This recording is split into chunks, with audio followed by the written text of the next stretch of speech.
Hi, I'm Leon Vining, and I'm presenting on community involvement as a licensed professional counselor and what that looks like. Just a little disclaimer, there's not a ton of concrete information in this subject, and so I will provide as much as I can, but just be aware that as we move forward, it may be a little bit vaguer than some of the other subjects that are out there. The OARs, the Oregon Administrative Rules, have some information on it, but not a ton.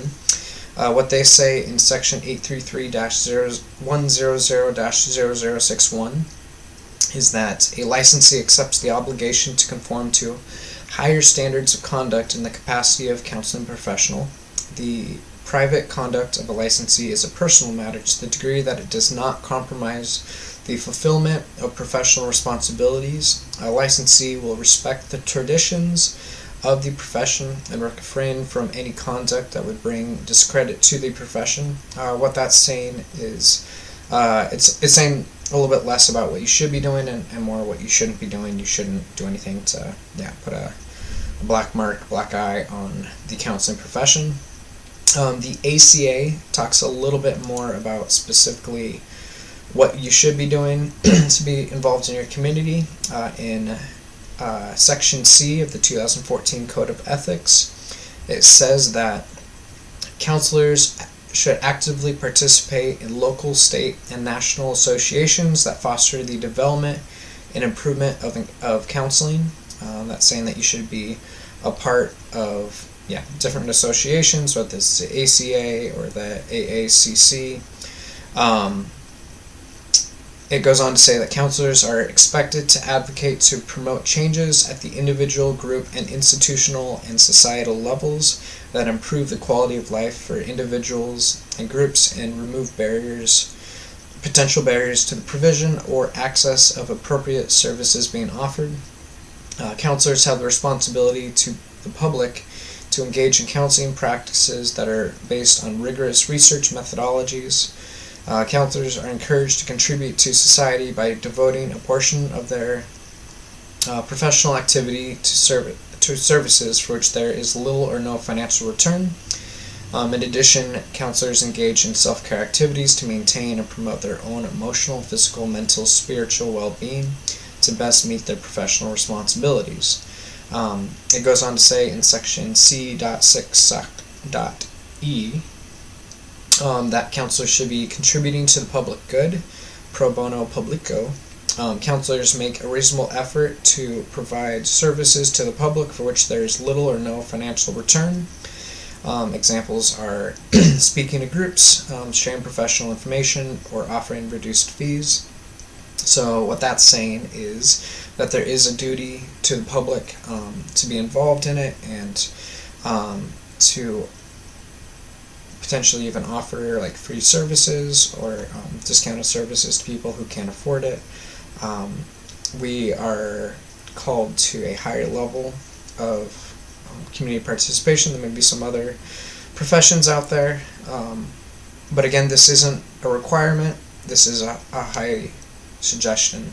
OARs, if it was in there, it would be a requirement, but as far as I can tell, this is not something that you could lose your license over, but it is an expectation in the field for counselors that you are going to be involved in your community.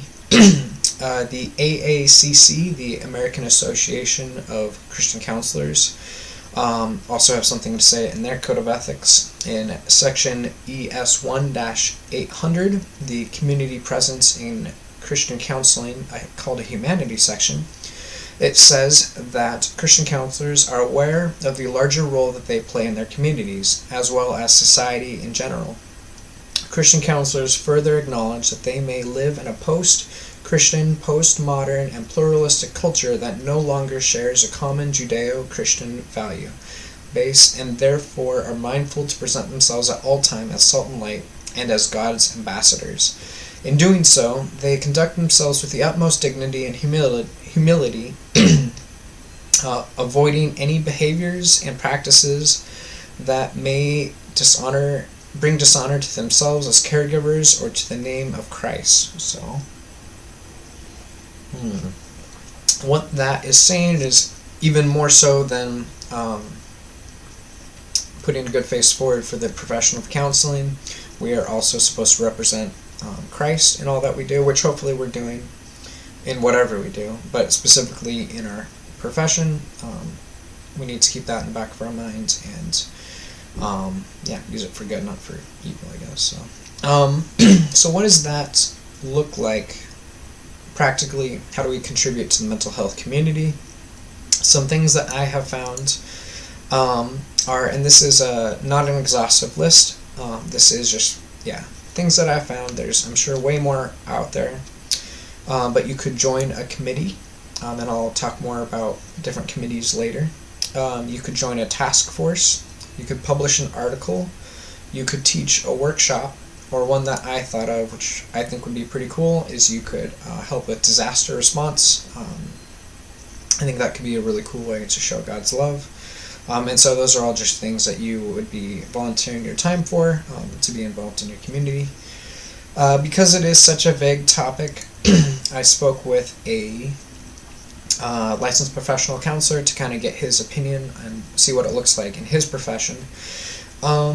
What he said was, he kind of reiterated that the OARs do not speak directly to what it means to be involved in your community.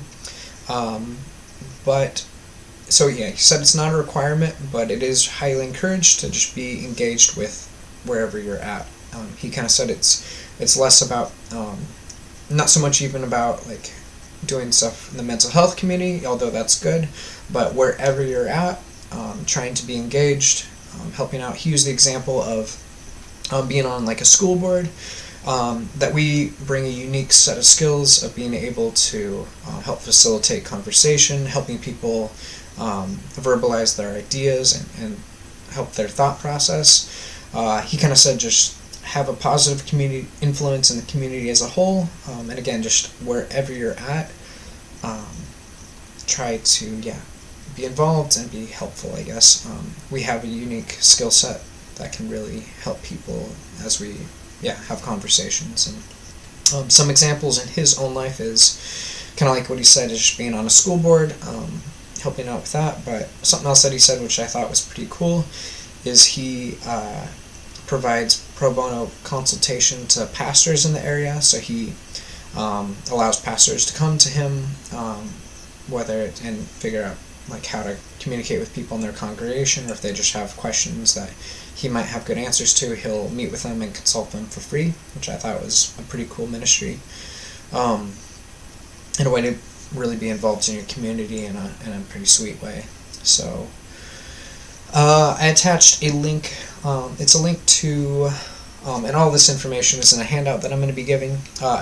The link is for Lewis and Clark. Hopefully that's not a conflict of interest, but and it's just a list of volunteer opportunities of about 15 or 20 of them, which I thought were pretty neat, which I will keep a hold of. But it is ways to be involved in the community, to volunteer as a counselor, and it's there's a lot of different things, for working with children to working with sexual violence survivors, or American Red Cross, or just different opportunities like that. So I attached that to look through. And then the last thing that I have is a link for ORCA, and it lists all the different types of committees that you can be involved through with them.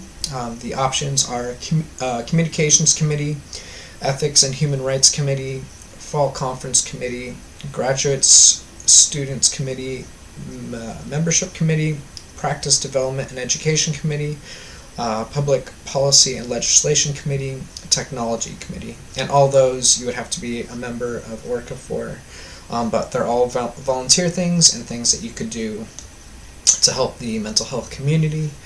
So that's the information that I have. Again, it's not super concrete, but it does kind of hopefully give you some ideas for ways that once you get your license that you could be involved in your community.